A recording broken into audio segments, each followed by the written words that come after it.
তো আমার খুবই আশা ছিল এবার বাজেটে একটা নতুন উৎস হবে অর্থায়নের, এই সাধারণ রাজস্ব এবং বৈদেশিক মুদ্রার বাইরে। সেটা হলো অবৈধ উপায়ে অর্জিত সম্পদকে আমরা জাতীয় রাজস্বে অর্থায়নের একটা উৎস হিসেবে নতুন একটা খাত সৃষ্টি করতে পারবো। এইটা একটা আমার বড় আকাঙ্ক্ষার ভিতরে একটা ছিল। এখন পর্যন্ত সেটার লক্ষণ এখনো দেখি নাই। যেগুলিকে জব্দ করা হলো সেগুলো বিক্রি করা, সেই টাকাটাকে বাজেটে রাজস্বতে নিয়ে আসা, খাতে কোন খাতের নম্বর দিয়ে এটাকে ঢুকানো হবে এটাও একটা বিষয়। এটা আগে আমাদের একবার অভিজ্ঞতা আছে এটার ব্যাপারে, 20 বছর আগের। এইটার একটা বড় বিষয়। এবং যারা টাকা বিদেশে নিয়ে গেছে সেই টাকাকে কিভাবে আমরা আবার বাজেটে অন্তর্ভুক্ত করব, এইটার একটা অনুশীলন আমাদের আগামী দিনে দরকার করবে। আমি তো মানে এটাকে কি বলে, আশ্চর্যান্বিত হওয়ার অপেক্ষায় আছি।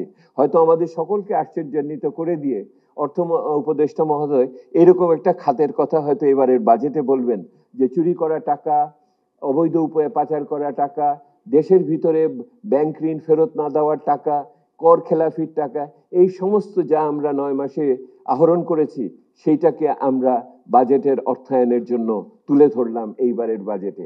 এইরকম একটা যদি চমক আসে, ঠিক হবে না?